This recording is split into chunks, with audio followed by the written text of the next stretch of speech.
El profesor Bernardini es exdirector de la Oficina de Asesoramiento de Asuntos Socioambientales del Ministerio del Ambiente y especialista en asuntos socioambientales. El día de hoy, el profesor va a disertar sobre herramientas básicas para la transformación de los conflictos sociales. Recibamos al profesor con un fuerte aplauso.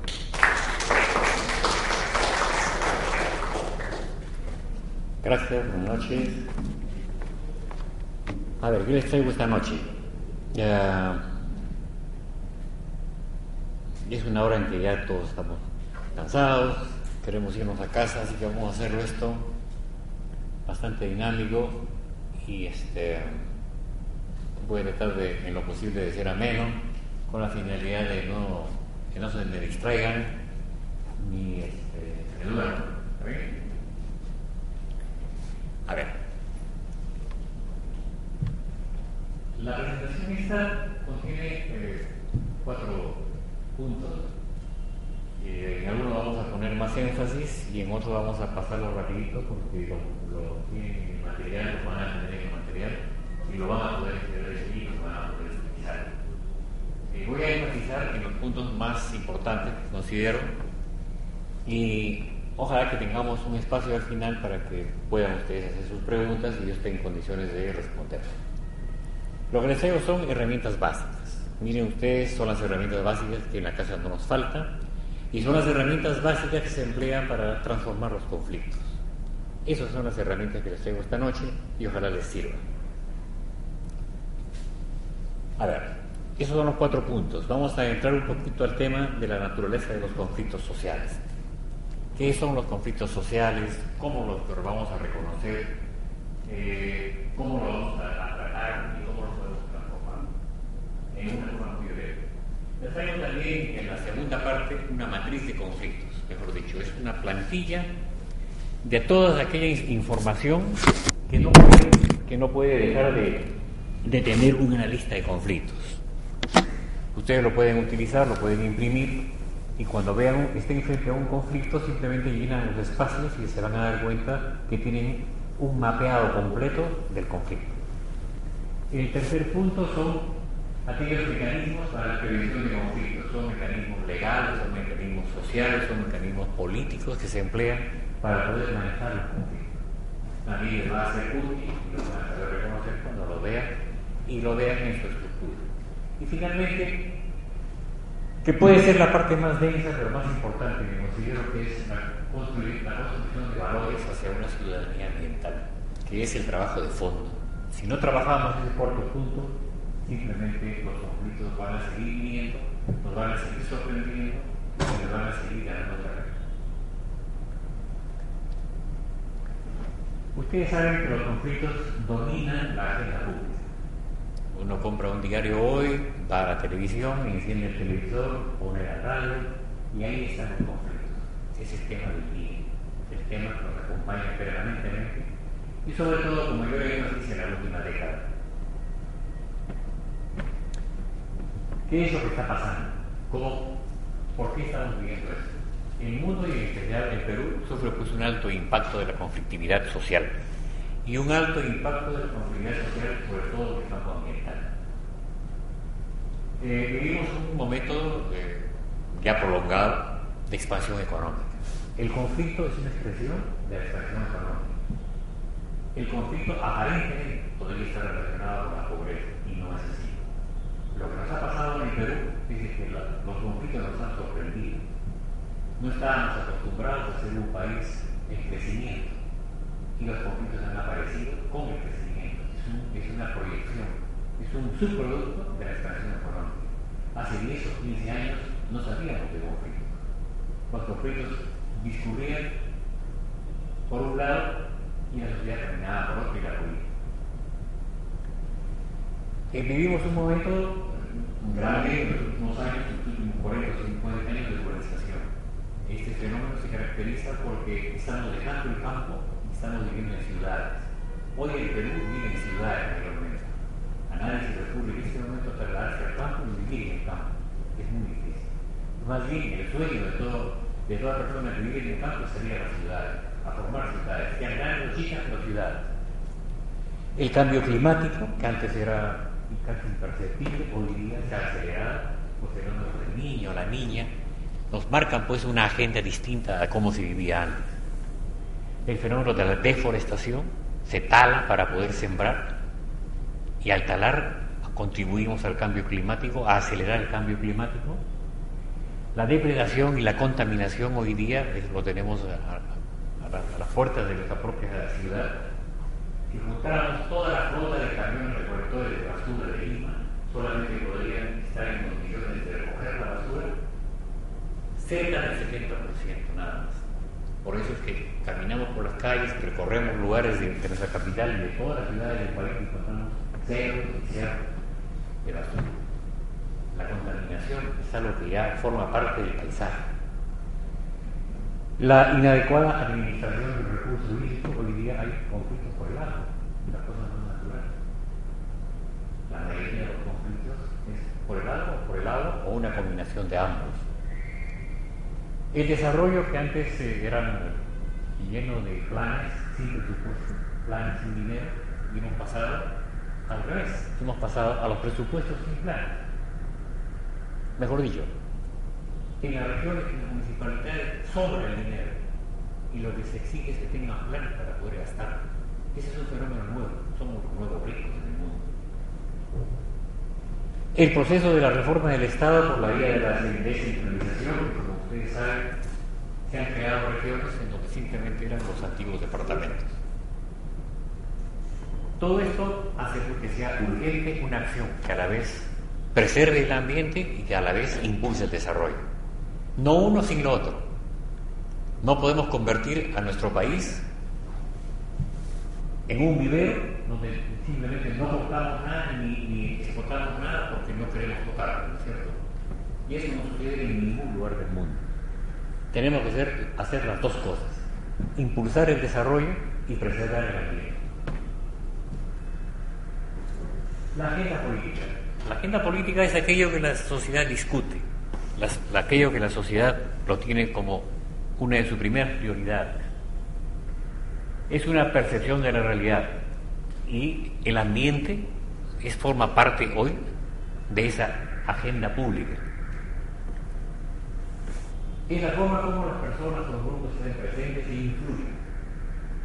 Un manejo honesto de la agenda pública le causa de manera inclusiva y democrática para que se articulen sus propósitos, se resuelvan los problemas y se transformen los conflictos.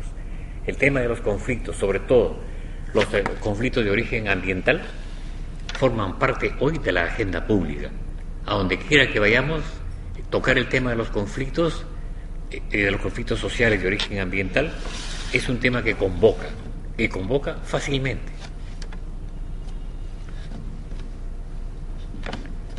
La preocupación por el ambiente pues forma parte destacada de la agenda pública de hoy.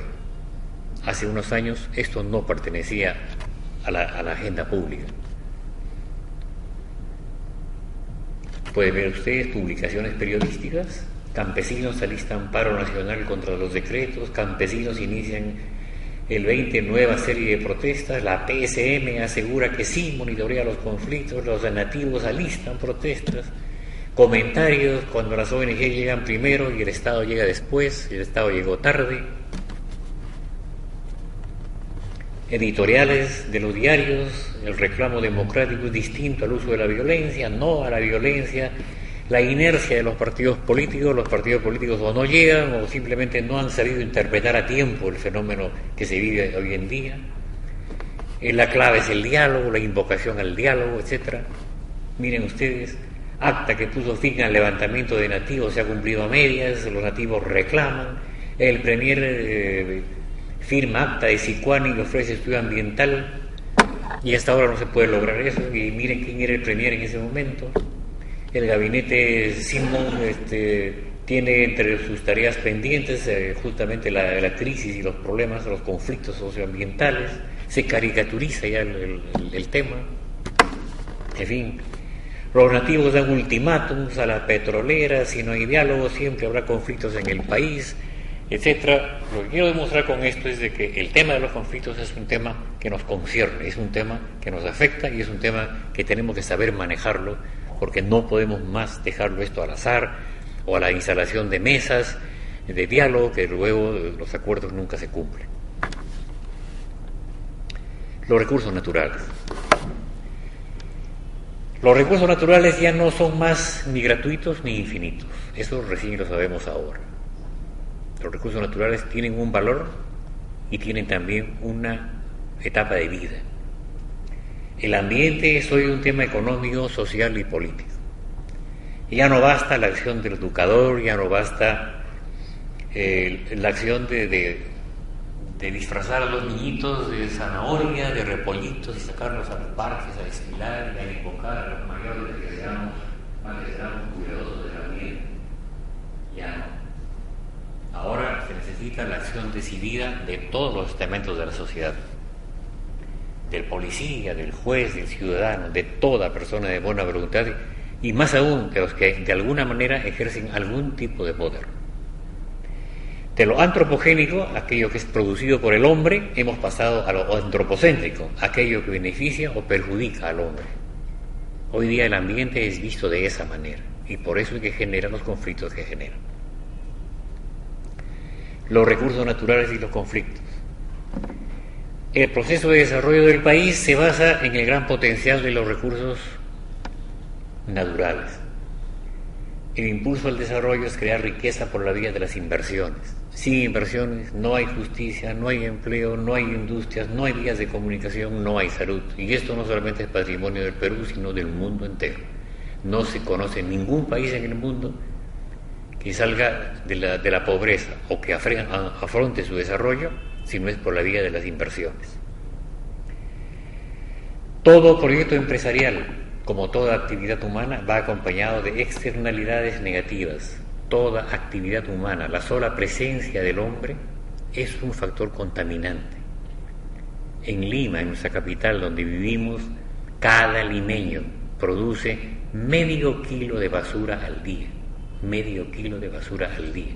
Y como les decía, no hay flota de recolectora de basura capaz de levantar ese medio kilo de los 8 o 9 millones de limeños que estamos viviendo acá. De modo pues que no nos llame la atención de encontrar cerros y cerros, avenidas enteras, vermas centrales llenas de basura. Somos contaminadores. La gestión del ambiente implica gestión de conflictos sociales. Una buena gestión de conflictos sociales fortalece la gestión ambiental. Y finalmente una buena gestión ambiental es un factor de desarrollo, gobernabilidad democrática y paz social. Ese es el tema que nos convoca esta noche. El transitar de los mecanismos de control ambientales tradicionales por la vía administrativa, por la vía judicial, ya no basta. La cultura ambiental promueve un cambio de actitudes y de comportamientos basados en el conocimiento y la responsabilidad colectiva. El ambiente, el tema ambiental, es la ética del siglo XXI. Y la ecología es la geopolítica del siglo XXI. Eso aquí en el país y en el mundo entero. ¿Qué es un problema ambiental? Es importante separar lo que es el problema ambiental del conflicto ambiental. Muy bien, ese es nuestro mar, y ahí tienen ustedes cómo terminan los grandes basureros, ¿no es cierto? Adelante. Un problema ambiental es un desfase entre lo deseable y lo posible. ¿Está bien? Un problema ambiental todavía no es un conflicto. No hay todavía una confrontación, no hay oposición de objetivos, no hay voluntades incompatibles, no hay disputa todavía. No hay lucha de intereses, no hay posiciones opuestas o reconciliables. Simplemente ese es un problema ambiental. Todavía no se ha generado el conflicto. Puede, eso sí, el problema ambiental ser el origen de los conflictos. Entonces, atacar los problemas ambientales es un factor de prevención de conflictos.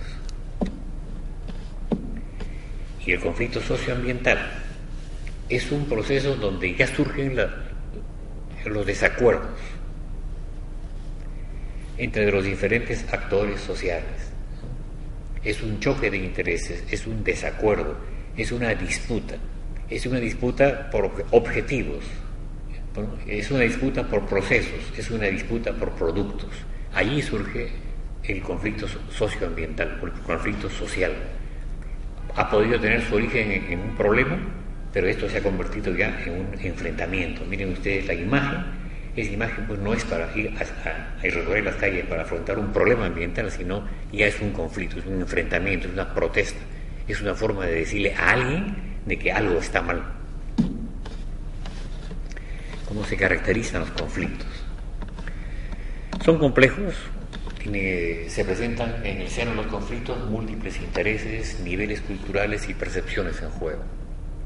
Ese es un conflicto. Son de rápida evolución y distintos escenarios. Entre la presentación de un memorial a una autoridad, sea alcalde, gobernador, regidor o ministro, y la toma de una carretera pueden mediar 30 minutos, puede mediar mediodía, puede demorar un día. Son de rápida evolución y distintos escenarios. Aquí no es un proceso donde se diga, no, recién están presentando su escrito. A veces no hay ni siquiera escrito, simplemente comienzan con la toma de una carretera o con la toma de rehenes. Demandan información de calidad. Detrás de cada conflicto hay un problema de comunicación.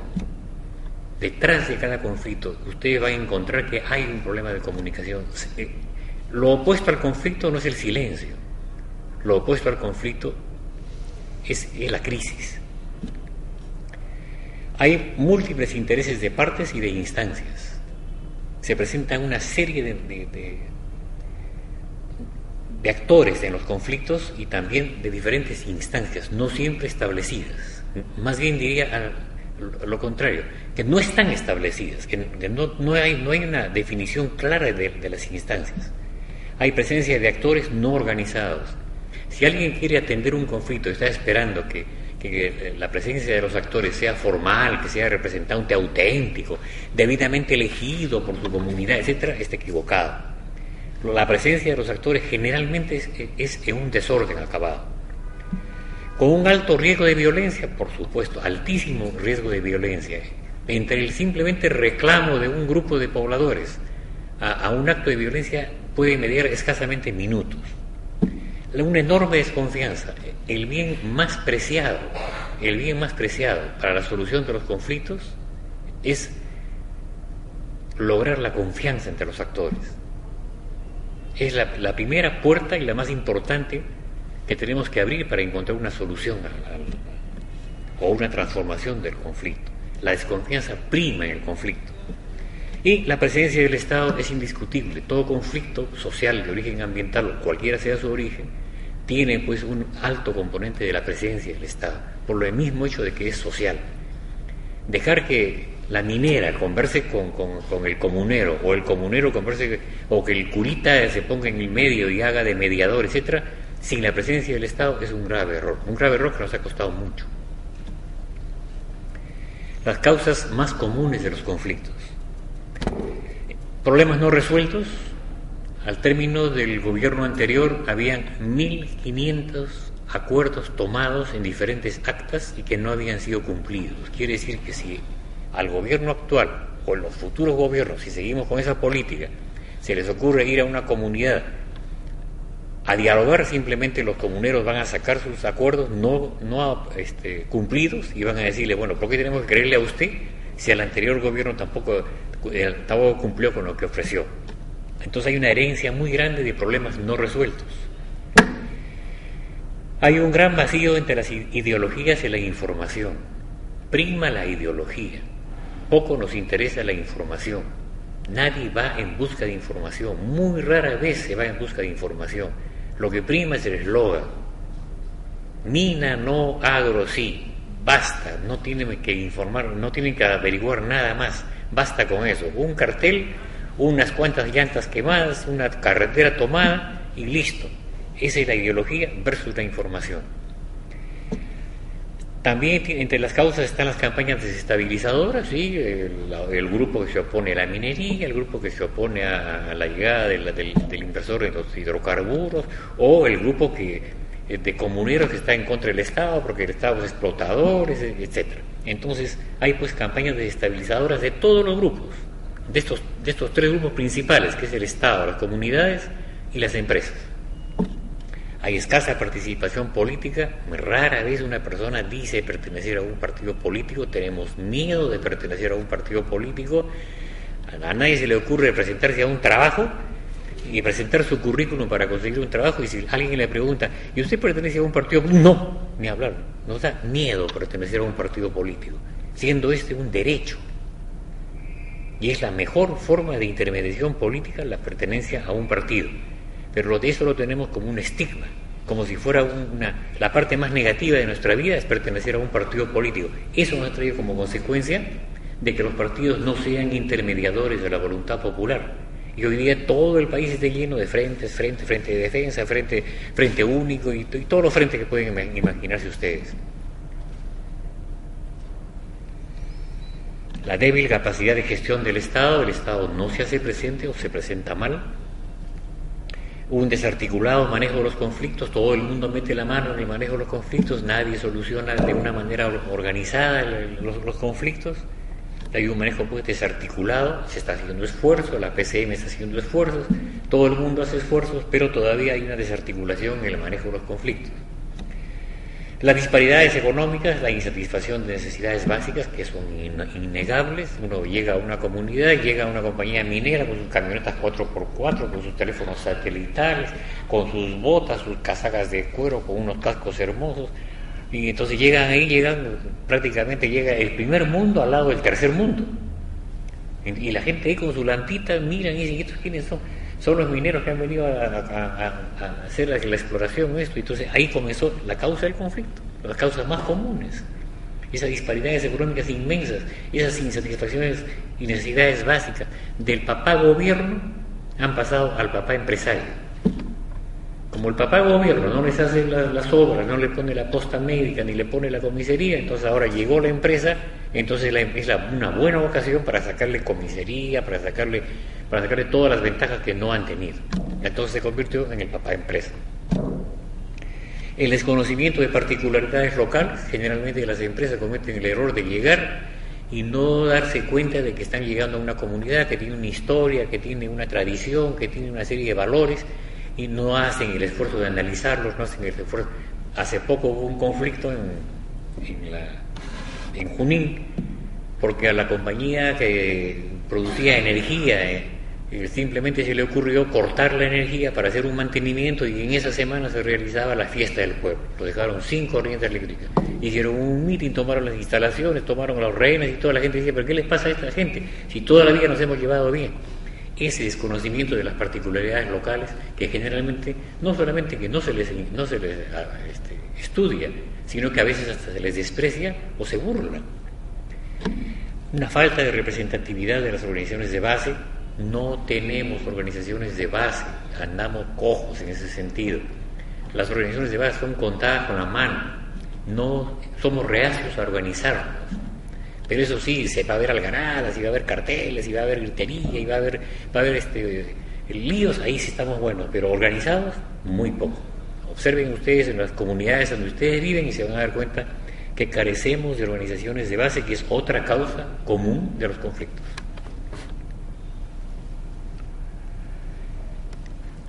Esta pirámide es necesario analizarla bien porque es útil. En todo conflicto se presenta esta pirámide. En la base aparecen las necesidades insatisfechas que son reales. Quieren mejor educación, mejor salud, quieren trabajo, quieren algo mejor de lo que tienen. Entonces, pero eso no aparece, eso está oculto, es muy difícil localizarlo. Un buen operador de conflictos, y esta es la razón de esta charla, tiene que hacer un esfuerzo muy grande por descubrir cuáles son realmente las necesidades insatisfechas que subyacen en esa población o en ese entorno donde se va a desarrollar la inversión. Luego hay una posición intermedia que son los intereses. Entonces ahí los intereses a veces hacen explícito las necesidades. Ya cuando se atreven a decir, queremos puestos de trabajo, queremos que nuestros hijos no se vayan del pueblo, queremos que ustedes vengan acá y nos hagan el desarrollo y inviertan en nosotros. Y luego en la parte superior, que eso es donde aparece, que eso es lo que aparece generalmente, es las cosas que dices que quieres pero que están ocultas, ¿no? Esa es la agro sí, mina no, ¿no es cierto? Es un cartel simplemente, es una expresión. Pero por debajo de eso hay intereses que son legítimos, o sea, no lo hago pensando en que está mal que tengan intereses. Y luego más abajo hay necesidades. ¿Esto a qué nos lleva? De que si queremos hacer un trabajo serio en el trabajo de los conflictos, tenemos que ser muy astutos y muy serios en descubrir esas necesidades, que es muy difícil encontrarlas.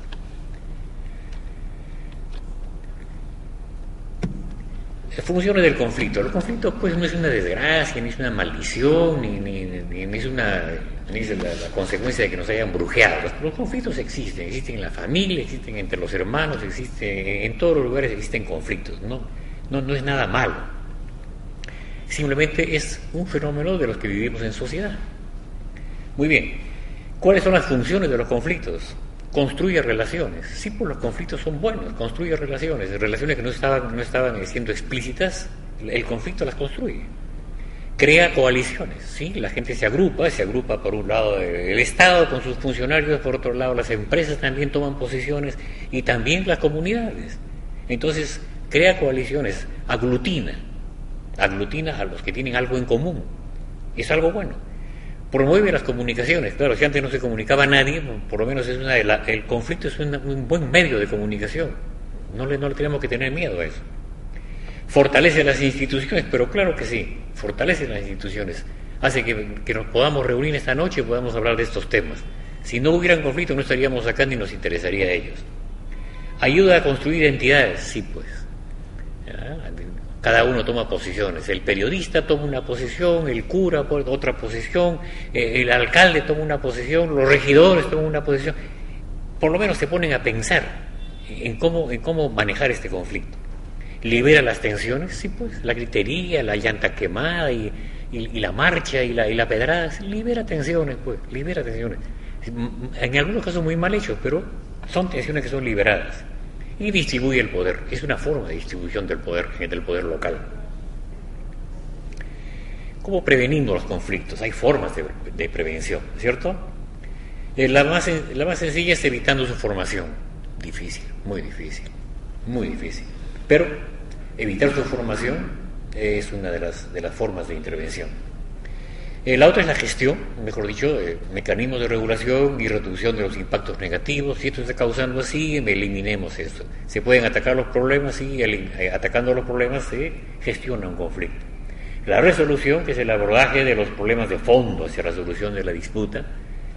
A ver qué pasa aquí y cómo se puede arreglar, ¿cierto? Luego el manejo, la capacidad de conducción del proceso. Bueno, si no puedo evitar el conflicto, mejor lo manejo. Lo lidero, vamos a conducir el conflicto. Y la transformación, que es la superación de las causas, de las raíces, que es la tarea más difícil. Transformar un conflicto es muy difícil, pero es la forma más seria de intervención. Métodos de transformación de los conflictos, de esa transformación que hemos visto en la última línea de la transparencia anterior, la fuerza. Llamar a la policía, vienen los policías, tiran bombas, perdigonazos y ya llevan 20 detenidos, es fácil. La fuerza es una forma muy fácil de intervenir, 200 policías, caballos, y ustedes han visto todo eso. Entonces, ¿esa es una forma de transformación? Sí, pues sí. No es la más recomendable, pero es una forma. La negociación, las partes sin intermediarios, simplemente sentarse, y dialogar y poner las cartas sobre la mesa y decir, bueno, ¿qué se puede hacer acá? El arbitraje, que es nombrar un árbitro y decirle, oye, lo que tú decidas lo vamos a acatar. Es como en el fútbol. Es un señor de negro que toca un pitazo y dice, acá se cometió un foul y nadie vaya a reclamar, ni le van a enjuiciar, ni lo van a secuestrar. Aunque a veces quisiéramos hacerlo. La mediación, que es la ayuda de un tercero neutral. Entonces, generalmente lo ponen ahí al sacerdote, lo ponen a un miembro de la academia, de la universidad, a un director de colegio, lo ponen allí por sus dotes y por la buena fama que goza en la población. Entonces lo ponen allí y hace de un tercero neutral, ¿no es cierto? La facilitación es igual, ponen a una persona experta y le dicen, tú ayúdanos, facilita este diálogo, te facilita esta solución y transformemos el conflicto. La conciliación es un tercero como intermediario hasta llegar a un acuerdo, y el fallo en un litigio judicial, que ustedes saben de que los conflictos ahora en el Poder Judicial no se solucionan. Habría que ser medio tonto para acudir al Poder Judicial y pedir que el Poder Judicial intervenga. Ya no llega. Hay conflictos famosos que tienen 80 años, 90 años, con unos expedientes que ya tienen 6.000, 10.000 folios en el Poder Judicial y no se solucionan, así que nadie va en este momento, pero lo tengo que poner allí porque es una forma de solucionar los conflictos, pero ya ha venido a menos. La gente no va a ir a un abogado a decirle: señor, hágame un escrito para solucionar mi conflicto. Eso ustedes no lo van a ver jamás. Hay vías alternativas para la atención de los conflictos. La conciliación extrajudicial es un decreto legislativo reciente. Eso lo maneja el Ministerio de Justicia. Ha tratado y está tratando de que la conciliación extrajudicial sea una forma de atender los conflictos. Todavía la gente no se allana a ese sistema porque simplemente dicen fácilmente de que el Estado otra vez es juez y parte, ¿no? Y con ese examen y todo, la conciliación extrajudicial no está operando tampoco. El arbitraje, que también es otro decreto legislativo reciente, que tampoco es utilizado, muy poco utilizado. No conozco casos de conflictos sociales que hayan sido solucionados con esta metodología. Están tratando de convencer a la gente de que es un buen proceso, pero como les digo, la desconfianza es lo que prima, ¿no? Sentar ahí a un conciliador o a un árbitro nombrado por el Estado es prácticamente arar en el desierto, ¿no? Mediaciones y grupos técnicos, ustedes han visto en el caso Conga, trajeron a unos grupos, a unos técnicos extranjeros, hicieron un peritaje, etcétera. Ustedes han visto que tampoco es muy cuestionado el tema, aunque en algunos casos puede ser útil para encontrar formas de solución de los problemas ambientales, y eliminando los problemas ambientales, por esa vía llegar a la transformación del conflicto. ¿Está bien? Las comisiones ambientales que están creadas hace muchos años, que son las regionales y las municipales, las CAR y las CAP, que en algunas ciudades funcionan, son muy interesantes, valdría la pena hacer un estudio sobre eso. Y están las principales autoridades en los temas ambientales, el funcionario de salud, etcétera, que forman parte de estas comisiones y que se reúnen y deliberan, etcétera, pero que tampoco ha dado mucho resultado, ¿no es cierto? Es una vía alternativa, es una vía posible, pero no está funcionando. Generalmente los funcionarios regionales y municipales, cuando se produce un conflicto, se ponen de cosadito y le dicen: dame a la PCM y quémale una llanta en la puerta para que se solucione el problema, porque aquí no lo vas a solucionar. Todavía las autoridades municipales y regionales, sobre todo en el interior del país, se ponen de costado frente a un conflicto, no afrontan. Se está haciendo esfuerzos, entiendo, para que se sientan comprometidos este tipo de autoridades, gobernadores, alcaldes y funcionarios regionales, pero todavía no se logra eso. Siempre es la soplada de pluma y vete a Lima y ahí arma tu escándalo. En las comisiones de alto nivel, ustedes saben, cuanto más alto nivel es mejor para los patrocinadores del conflicto. Quieren que vaya el ministro, nada de viceministros, y cuando ya va el ministro quieren que vaya el presidente y todo el gabinete, etcétera. Comisiones de alto nivel, que es también una vía alternativa que se ha utilizado y se viene utilizando todavía. Las rondas campesinas que han sido creadas, las rondas campesinas han sido creadas para la atención de los conflictos. Las rondas campesinas son mediadoras, de acuerdo con la ley, les estoy diciendo, son mediadoras entre la voluntad del pueblo y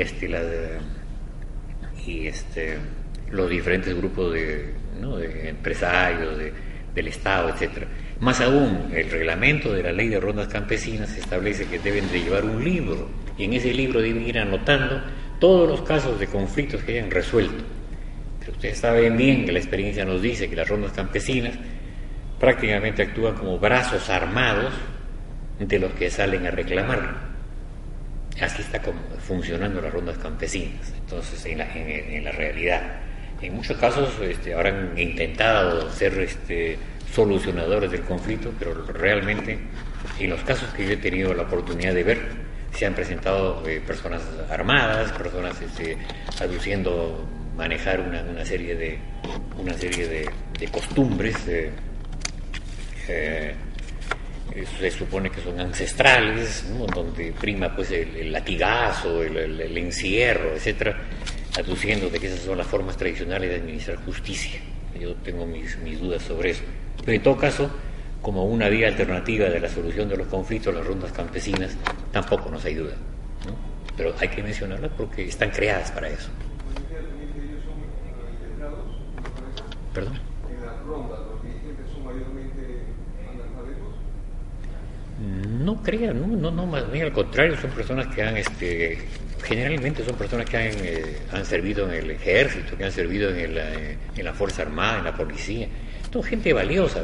Lo que pasa es de que tienen una idea un poquito distorsionada de su rol. Creo que no han leído el segundo artículo de su ley, y todo su reglamento se refiere a que deben de contribuir a la paz social, pero creo que lo han entendido al revés.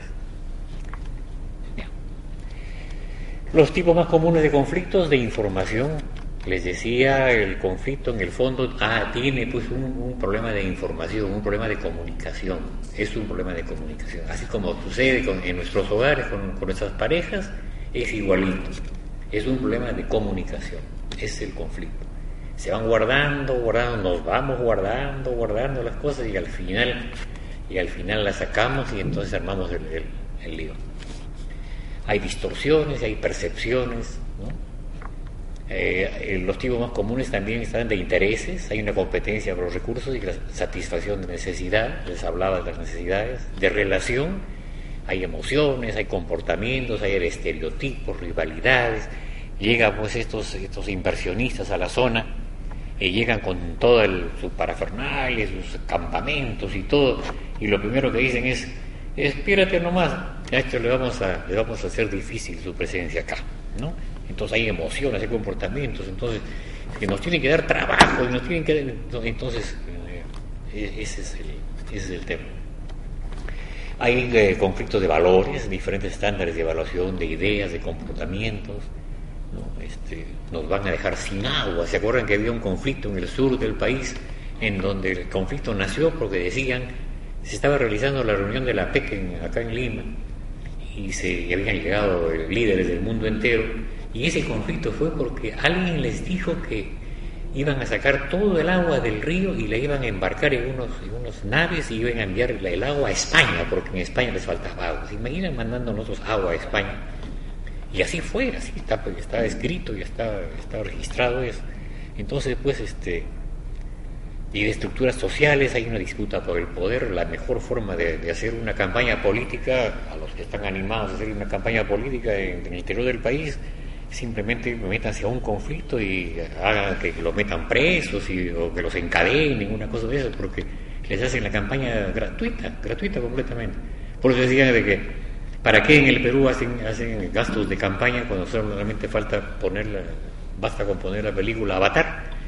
Y esa película se hace la campaña, porque ahí aparece que el mundo va a desaparecer, que viene el apocalipsis y que va a desaparecer toda la tierra por efecto de las inversiones. Así que la campaña ya está hecha.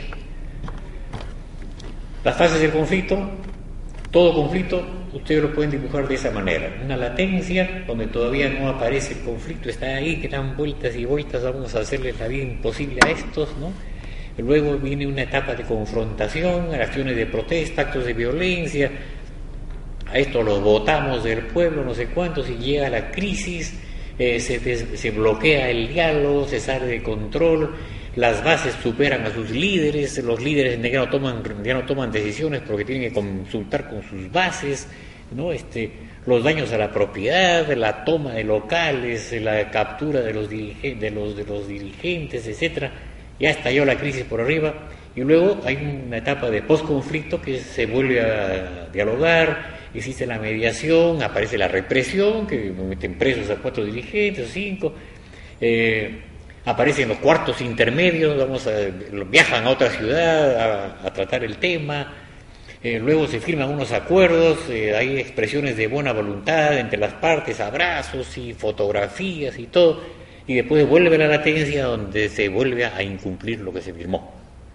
Entonces esa es la figura de todos los conflictos. Ustedes pueden verlo en el periódico, en la televisión, en el cine, en todo. Así son las fases del conflicto. Todo conflicto tiene esto. Así, aunque parezca cínico. Vamos. Actores. Esta es una parte muy difícil. Descubrir quiénes son los actores del conflicto. A ver, primarios, los que están directamente involucrados, campesinos, comuneros, organizaciones sociales, autoridades políticas, personas de la economía, etc. Entonces, los secundarios son las autoridades locales, las ONGs que meten candela y dicen tienes que reclamar, que no te dejes, que no sé cuántos, etc. Los secundarios y terceras partes, que son los que aparecen ahí, ya son los sacerdotes, ¿no? El rector de la universidad, vienen dirigentes de los campesinos ya de nivel nacional, los comisionados de la paz, funcionarios públicos de alto nivel, etc. Ahora, descubrir en un conflicto quiénes son los actores primarios, secundarios y quiénes terceras partes es muy difícil, muy difícil. ¿A dónde meten, por ejemplo, ustedes a un periodista local? ¿Cómo lo meterían ahí? Hay periodistas locales que escriben de tal manera que están entre los primarios. O sea, son parte del problema. No solamente están recogiendo la información, sino están asusando, diciendo, nos están engañando, no se dejen, no sé cuánto. Entonces, este es un ejercicio realmente un poco difícil, pero necesario para poder entender. Los actores del conflicto son parte importante del mapa de un conflicto. Entonces, hay que tener mucha objetividad para encontrar realmente dónde se ubica un actor del conflicto. Vamos.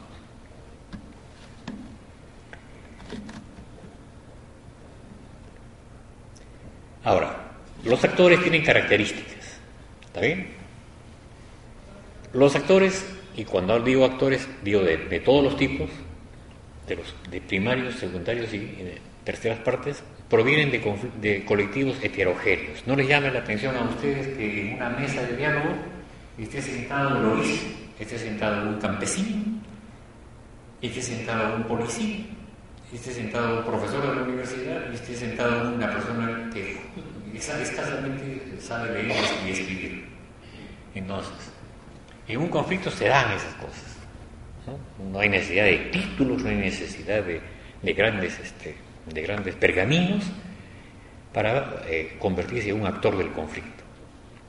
Hay diferentes niveles económicos, recursos, poderes y cultura. Es lo que les decía. Puede venir el dueño de la firma, una firma que tiene millones en el extranjero o en el Perú. Puede presentarse gente poderosa, puede presentarse pues, un ministro, un viceministro, puede presentarse al lado de una persona analfabeta. Así es como se da un conflicto. Así son el carácter de los actores. Diversos grados de representatividad. Les decía, no hay que perder el tiempo en buscar la representatividad, no, que si dice que es el secretario general del sindicato que presenta sus documentos, no. Así no es. En los conflictos son tan rápidos que no hay tiempo ni siquiera para poder estar preguntando por muchas formalidades. Hay una diversidad de intereses, esos intereses que les decía que estaban en la base de la pirámide.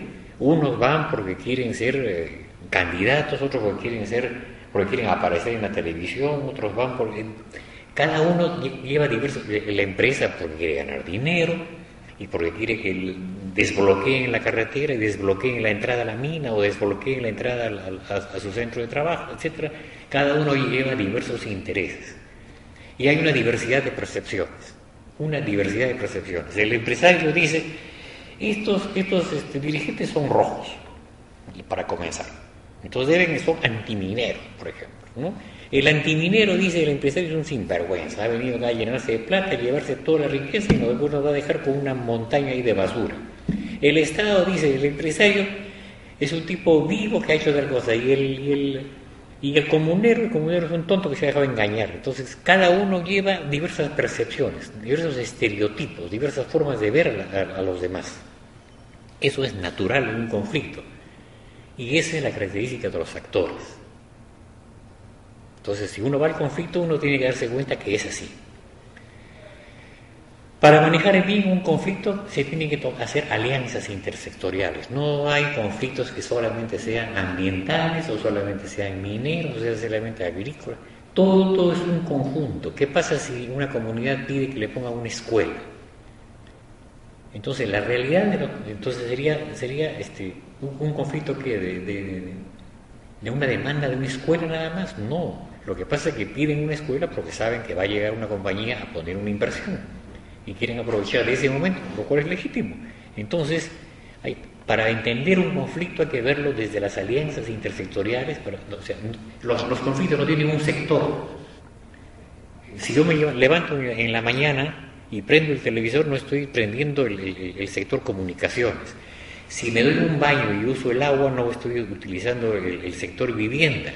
Si yo salgo a tomar mi ómnibus, no estoy en el sector transportes. No, la realidad es una sola. Igual pasa con los conflictos.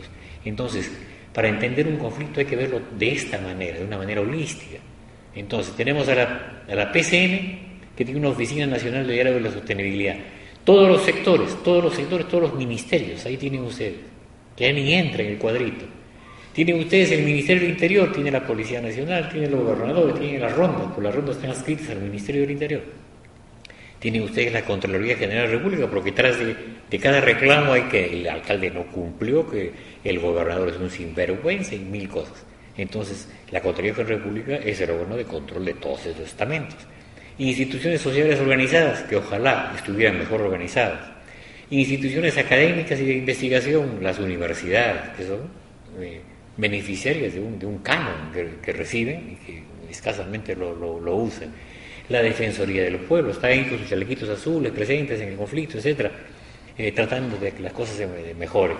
Los gremios empresariales y laborales, los medios de comunicación, el Poder Judicial y el Ministerio Público, los fiscales de prevención del delito, los fiscales ambientales, los jueces, los gobiernos regionales y locales, ¿no? Etcétera.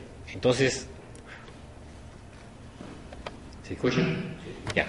Entonces, es de esa forma, no se puede ver en compartimientos estancos un problema, sino de una manera así, totalmente intersectorial, de una manera transversal. Esta es la matriz que les traigo, es la matriz como para analizar un conflicto. Esto lo van a tener ustedes impreso y les va a servir para, en todos los casos, analizar un conflicto.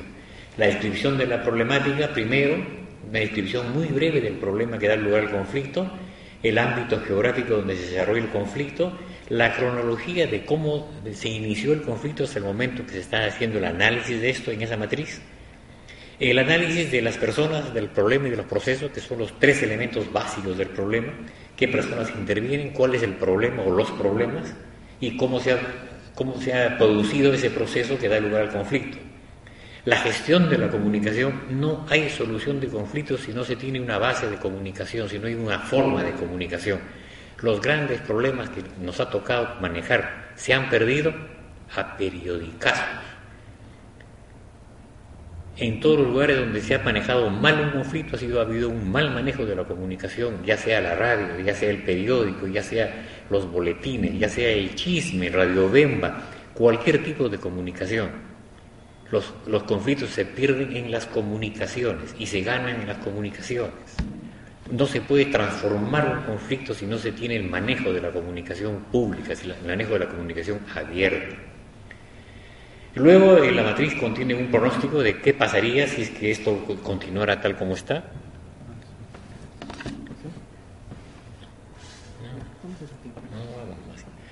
Y finalmente la matriz contiene una etapa de recomendaciones. A ver, vamos a pasar.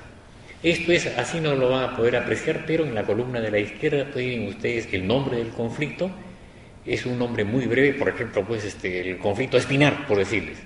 La problemática, eso se amplía, le ponen allí en qué consiste la problemática, el ámbito geográfico, el departamento, la provincia, el distrito, o el valle, o la localidad.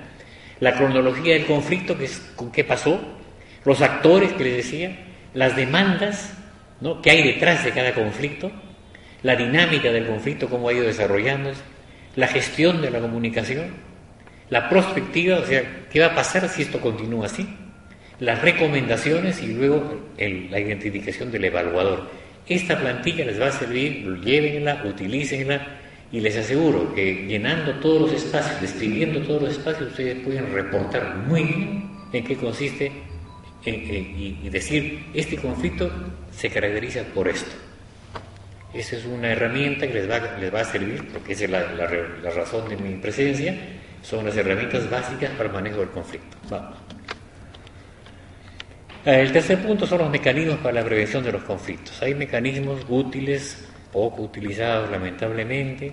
Tenemos todo un sistema nacional de gestión ambiental, tenemos un sistema nacional de información ambiental, todo está al alcance de nosotros, no lo utilizamos. Eso está simplemente en la página web del Ministerio del Ambiente. Un sistema de evaluación del impacto ambiental, que es un sistema exactamente creado para prevenir conflictos, sobre todo en lo que se refiere a los estudios de impacto ambiental y los estudios ambientales estratégicos, que todavía no se usan, lamentablemente, siendo una herramienta valiosísima.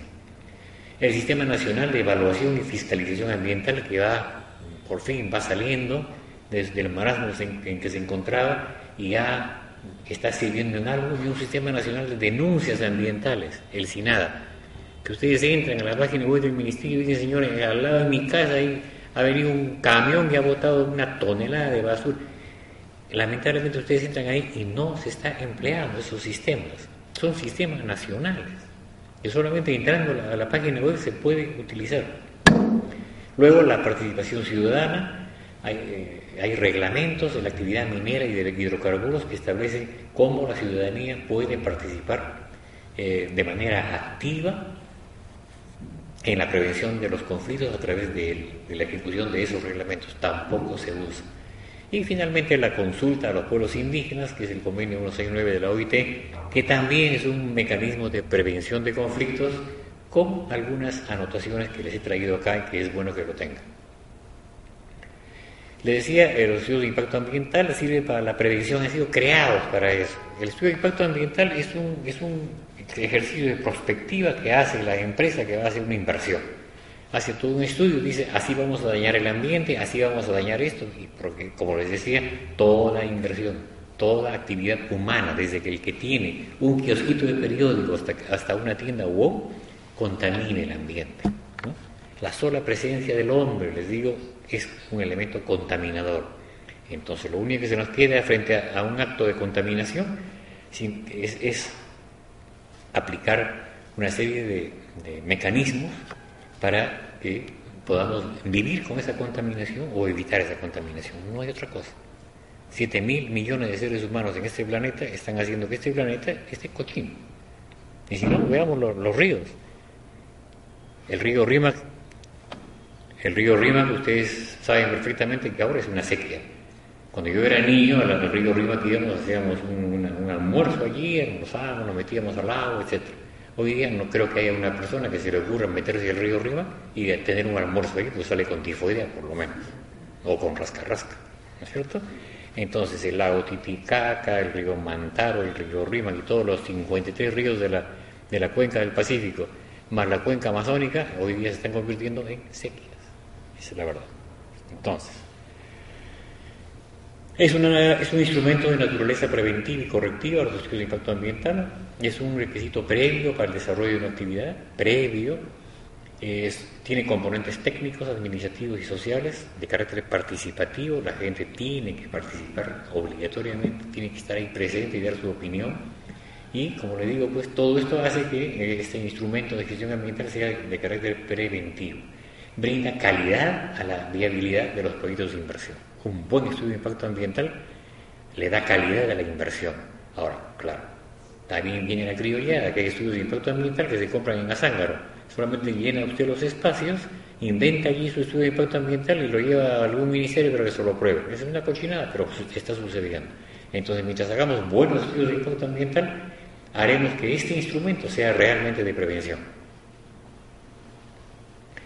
La nota característica de estos estudios es participativo, técnico administrativo, preventivo, subrayo eso, es obligatorio, es transparente y está sujeto a una lista de proyectos. El organismo rector es el Ministerio del Ambiente, y está sujeto a recategorización, o sea que si se hizo de una categoría menor puede ir avanzando, está sujeto a actualización, está sujeto a cancelación, se puede cancelar un estudio de impacto ambiental y pues ahí se quedó la inversión. Está sujeto a caducidad, está sujeto a registro, a opinión técnica, a control y sanción. O sea, no es un brevete para toda la vida. Toda la documentación de estos estudios de impacto ambiental tiene carácter de declaración jurada y se debe llevar en castellano, en nuestro idioma. Y en caso de las comunidades indígenas o quechuas o de otros idiomas, se tiene que traducir en lengua nativa o si no hay la grafía de ese idioma, de una versión magnetofónica, puede ser a través de dibujos, puede ser a través de representaciones artísticas, pero el hecho es de que la gente tiene que saber de este estudio y tiene que darle su aprobación. Vamos. El sistema de consulta a los pueblos indígenas, ahí les he puesto la información legal, es el convenio 169 del año 89, la resolución legislativa que aprueba este convenio, la ley de consulta, que data de hace muy poco con el inicio de este gobierno, el reglamento de la ley y finalmente ahora la guía metodológica para la consulta de los pueblos indígenas. Entonces, esta es la base legal de este sistema de consulta que todavía no se ha aplicado todavía, está en vías de aplicarse, ojalá que cumpla con la finalidad que ha sido creada. Seguramente que en el camino se van a encontrar nuevos elementos de juicio y dar lugar a modificaciones en alguna parte de la legislación. No es un trabajo, digamos, perfecto y es un trabajo perfectible, ¿no? Pero es un paso importante. La guía metodológica es importante que la tengan, está en la página web del Ministerio de Cultura. Ahí señala las etapas del proceso de la consulta, las reuniones preparatorias, el derecho de petición, los instrumentos y los seguimientos en la implementación de los procesos para que no termine eso en las mesas que nunca se cumplen, que los acuerdos no se cumplen nunca, ¿no? Es bueno decir que también el convenio 169 no es la divina pomada, no es el milagro de Dios. La OIT tiene 185 países, solamente ha sido ratificado el convenio 169 por 21 países, de los que está el Perú, y por ejemplo tiene Dinamarca o tiene Noruega o los Países Bajos, que no sé qué indígenas tengan, pero no conozco un indígena noruego ni un indígena dinamarqués, pero en fin, de repente tienen, ¿no? Pero solamente ha sido ratificado el convenio por 21 países y no lo han ratificado 164 países. O sea, tampoco es el acabose y el fin del mundo si es que el convenio 169 es analizado y acriollado por nosotros para su interpretación y su aplicación, ¿no? Muy bien, estamos en la última parte ya. Es el tema de la ciudadanía ambiental. Vamos a hablar sobre algunos valores que, como le decía, es el trabajo de fondo que tenemos que hacer para poder manejar los conflictos. Es la parte tal vez más difícil, menos comprendida, menos entendida, menos divulgada, pero que si no trabajamos en este corto punto de esta exposición que les he traído, va a ser muy difícil que encontremos soluciones de fondo a los conflictos. Y es el tema de la ciudadanía ambiental. No basta pues tener un DNI, no basta votar cada 5 años o cuando hay una revocatoria, como es lo que hemos vivido, sino realmente ser un ciudadano ambiental. ¿Y qué cosa es eso, no? Bueno, un ciudadano ambiental no solamente es el que reclama sus derechos, sino también el que conoce y ejerce sus deberes, ¿no? Ambos lados, ambos extremos de la medalla, ¿no? Significa conocer las prácticas adecuadas y ejecutarlas en el ámbito de la vida, del trabajo, en todos los ámbitos de la vida. Y participar en una forma informada y responsable en los procesos de gestión ambiental. Los derechos ambientales los tenemos en la Constitución, es vivir en un ambiente adecuado, disfrutar de una vida de buena calidad, acceder a la información ambiental, recibir la educación ambiental, participar en las decisiones que afectan los intereses, tener acceso a la justicia ambiental en manos de operadores bien informados. Esos son los derechos ambientales que nos asisten a todos los peruanos. ¿Y cuáles son los componentes de esa ciudadanía ambiental? El acceso a la información ambiental, lo que les decía. Sin información simplemente estamos a las puertas de un conflicto. El acceso a la participación ambiental y el acceso a la justicia ambiental. Vamos a ver qué cosas es cada uno de ellos, brevemente. ¿Cómo se accede a la información? Asegurando la generación de información, tanto la que damos como la que recibimos. La que se da en el Estado, la que se da en las empresas, la que se da en las comunidades y viceversa. Organizando un sistema de información, implementando los principios de transparencia y acceso a la información pública adecuada, oportuna y, subrayo, confiable. Si no se confía en la información que se obtiene, bueno, difícilmente estamos camino a manejar una herramienta básica de la solución de los conflictos. ¿Cómo se accede a la participación desde el nivel local en la elaboración de políticas, planes y proyectos? Nosotros no tenemos la costumbre de participar en nuestros gobiernos locales. Nos ponen cartelones, nos ponen avisos, nos invitan, nos tocan la puerta, nos llaman por teléfono y simplemente no participamos. El presupuesto participativo es hasta ahora un bello adorno que no funciona. ¿Cuántos de ustedes asisten a sus municipalidades para discutir los proyectos participatorios? El presupuesto participativo, les aseguro que casi nadie. Y en el tema del ambiente tampoco. Mediante la participación en todo el proceso, desde el diseño hasta el seguimiento. Desde el diseño hasta el seguimiento. Mediante la participación en los estudios de impacto, en los estudios ambientales y estratégicos y los estudios de impacto ambiental. La gente no participa. Van entusiastas o van personas que ya no.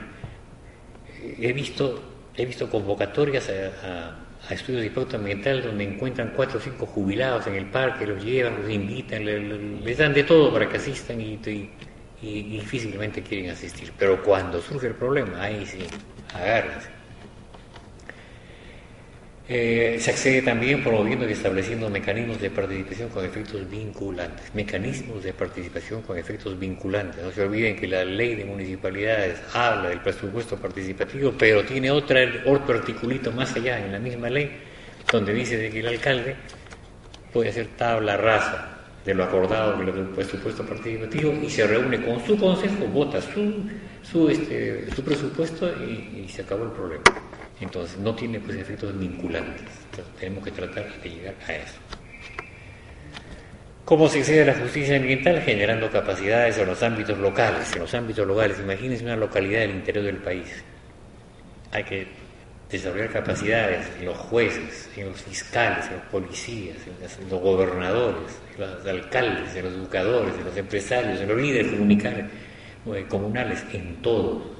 Estos temas no se discuten, no se hablan, asegurando el ejercicio adecuado de los mecanismos de denuncia, sanción y reparación del daño causado. Es un principio universal. El que causa un daño lo tiene que reparar. ¿Qué no es la ciudadanía ambiental? ¿Qué cosa es lo que no es? Hacer militancia o activismo sin información que lo sustente, ¿no? Cuando dicen, pues, simplemente un cartelón inmenso allí, donde simplemente dice agro, sí, mina, no, nada más, pero no hay nada en el fondo. Peor, cuando dicen canon, sí, mina, no. No plantear hipótesis y o alternativas y carencia de matices. Eso, o blanco o negro, no hay matices, ¿no? Simplemente que se vayan, ¿no? Eso no es una ciudadanía ambiental. No buscar el diálogo o admitir otras perspectivas, no respetar el derecho de los otros, no aceptar las controversias, los equilibrios o las compensaciones. Muy bien. ¿Qué es educación ambiental? La que lleva al conocimiento sobre la naturaleza, la que genera procesos formativos sobre la conservación y el uso adecuado de los recursos naturales y el ambiente, la que busca la solución de los problemas y las decisiones basadas en conocimiento. Educación ambiental, la que genera pensamiento crítico, ideales y valores. Esa educación todavía no la tenemos. ¿Qué no es educación ambiental? Hacia la que se orienta al fatalismo. Ahí nos van a quitar el agua, nos vienen a explotar y el Estado le sigue el amén a la empresa, todos son vendidos, corrompidos, coimeados, y va a desaparecer nuestro pueblo, etcétera, cuando simplemente es ver si hay un beneficio y cuál es el costo de ese beneficio, si es que existe, nada más. Pero todo el resto es la orientación al fatalismo, la destrucción, ¿no? La que provoca miedo, ¿no? Ustedes han visto lo que les explicaba, lo que les contaba hace poco, que decían que se iban a llevar el agua a España, imagínense ustedes, ¿no? Se va a secar el río, nos vamos a quedar sin peces. Ahora, yo no digo que no tengan razón, yo no digo que no exista una razón, pero eso hay que llevarlo a una enseñanza científica, como ha habido muchos casos y se ha hecho con mucho éxito. La que genera activismo sin sustento, ¿no? La que genera militancia basada en eslóganes y la que se basa en emociones o en mitos, ¿no? Esa no es educación ambiental. ¿Cuál es la importancia de la ciudadanía en el liderazgo político o social? Predicar y actuar con contenidos y procesos éticos. Ante las inversiones, exigir que estas sean ambientalmente adecuadas, eso sí, exigir que se cumplan los estándares. Y ante los funcionarios públicos y privados, lograr que estos incorporen el tema ambiental en sus decisiones. Los funcionarios también deben ser ciudadanos ambientales, y más aún, tienen la obligación de ser ciudadanos ambientales. En los periodos electorales, exigiendo y privilegiando propuestas ambientales de los candidatos. En la vigilancia y en la fiscalización ambiental, identificar aquellas prácticas que consideren atentatorias contra la calidad del ambiente y por ende de su calidad de vida, dialogando y proponiendo soluciones, buscando información y opinando responsablemente y con información de sustento. Esa es ciudadanía ambiental. ¿Cómo reconocer a un ciudadano ambiental? Debe ser un ciudadano crítico, consciente, que estudia, comprende, se interesa, valora, reclama y exige sus derechos ambientales y que a la vez está dispuesto a ejercer su responsabilidad ambiental. La responsabilidad ambiental, ¿no? ¿Y cuál es el rol del Estado? Asumir el liderazgo de la gestión ambiental para la prevención y la solución de los problemas. El Estado no se puede poner de costado, no se puede invisibilizar. El Estado tiene que estar presente en la solución de los conflictos porque el Estado a la vez, promueve el desarrollo y también hace una labor de prevención del ambiente, de conservación del ambiente. Tiene una doble tarea. Por eso que muchas veces se le dice que es juez y es parte. Y no es así. El Estado es necesariamente juez y es necesariamente parte. Y eso no tiene nada que avergonzar a ningún funcionario ni a ninguna autoridad. Esa es la doble misión del Estado, paradójicamente. Conducir un sistema educativo favorable al desarrollo y la competitividad nacional, comprometido con la comunidad. Ese es el rol del Estado. Y promover la participación ciudadana para una labor de vigilancia propositiva y responsable y promover la función educativa de los medios de comunicación. Los medios de comunicación por mandato constitucional forman parte de un sistema educativo. Vamos. ¿Cómo se construye la ciudadanía ambiental desde el sector de educación a nivel escolar y universitario? Formando valores, generando solidaridad, generando capacidades para la participación y conociendo la situación ambiental del país. Desde las autoridades tomando en cuenta el tema ambiental en sus decisiones, respetando la opinión de la población e incorporándola en sus decisiones. En la familia, generando respeto por el ambiente a través de las prácticas diarias. Nuestros hijos nos enseñan lo que es el ambiente. Papá, no eches ese papel, papá, no toque claxon, papá, no arroje basura a la calle. ¿Por qué? Porque a nuestros niños ya les están enseñando en el colegio y ellos se están convirtiendo en los censores de los padres. Es vergonzoso. Desde los medios de comunicación, generando mensajes ambientales y recogiendo información técnica de calidad. Recogiendo y trasladando las inquietudes de la población. Promoviendo la participación informada de la población. Y logrando que la población se forme su opinión y actúe en consecuencia. ¿Cómo se construye la ciudadanía ambiental? Desde la población, organizándose. Tenemos un déficit de organización. Es muy difícil encontrar organizaciones en el interior del país. No sé qué pasa. Aplicando en sus espacios vecinales los procesos ambientales adecuados. Denunciando las prácticas ambientalmente inadecuadas y participando en las soluciones. ¿Cuáles son los espacios en donde se puede ejercer la ciudadanía ambiental? En las mesas de diálogo, en los partidos políticos, en las comisiones ambientales que les hablaba, en las APAPAS, en las asociaciones profesionales, en las parroquias, en las asociaciones vecinales y juveniles, en los colegios, en la universidad. Sí, hay una gama inmensa de espacios donde se puede participar y practicar la ciudadanía ambiental. ¿Y cuál es el objetivo final para terminar? Mejorar los niveles de entendimiento en materia ambiental, incrementar la participación ciudadana responsable, construir una conciencia pública de solidaridad compartida, incentivar la responsabilidad social empresarial del sector privado, promover la transparencia y la neutralidad del sector público, promover la prevención de los conflictos sociales, finalmente enfrentar los retos ambientales generando una mejor calidad de vida. Vamos. Conclusiones generales. El proceso de desarrollo del país se basa en el gran potencial de los recursos naturales. Somos bendecidos por los recursos naturales. No tenemos que tener miedo al progreso, ni miedo a la riqueza. Hace poco me decía alguien, ¿qué nos pasa en el Perú? ¿Por qué actuamos en una forma negativa frente a la presencia de la riqueza? Lo tomamos como algo negativo. No sé si sea nuestra religión, nuestra formación educativa, qué será. Y me decía lo siguiente, ¿por qué cuando hemos sido niños y hemos tomado una moneda del suelo, nuestros padres nos han dicho, bota eso, es caca? ¿Ustedes creen que en otro lugar del mundo alguien le va a decir a su hijito que una moneda es caca? No es así. Guárdalo, lávate la mano, ahórralo, inviértelo, gástalo. Pero parece que de allí parten nuestros problemas. Le tenemos miedo al progreso. Y el progreso se nos ha presentado de la noche a la mañana, por eso que tenemos los conflictos en la puerta de la casa. El impulso del desarrollo es crear riqueza por la vía de las inversiones. Sin inversiones no hay justicia social, no hay empleo, no hay industria, no hay vías de comunicación, no hay salud. Aquí en la China, aquí en Australia, aquí en las islas más lejanas del planeta, la inversión es lo que nos saca del subdesarrollo. Nos guste o no nos guste. Todo proyecto minero, como toda actividad humana, va acompañada de externalidades negativas, impactos que generan conflictos. Negar esto es simplemente ser mentiroso o cínico. Toda actividad genera impactos. La gestión del ambiente implica gestión de conflictos. Si hablamos del ambiente, tenemos que encontrarnos con los conflictos y tenemos que gestionarlos, tenemos que manejarlos, tenemos que transformarlos. Una buena gestión de conflictos fortalece la gestión ambiental. Y una buena gestión ambiental es un factor de gobernabilidad, de paz social, de inclusión, de desarrollo, de riqueza.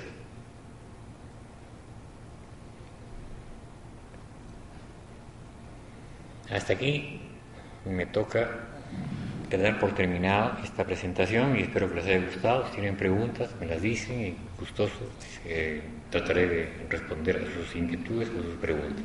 Gracias y buenas noches.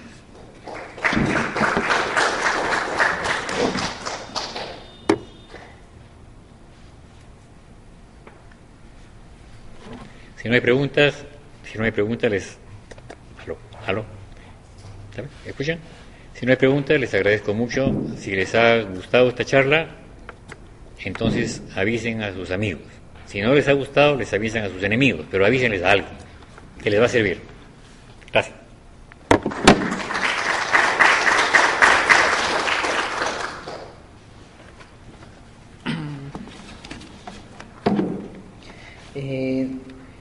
Con esta segunda etapa damos por concluido el diplomado el día de hoy.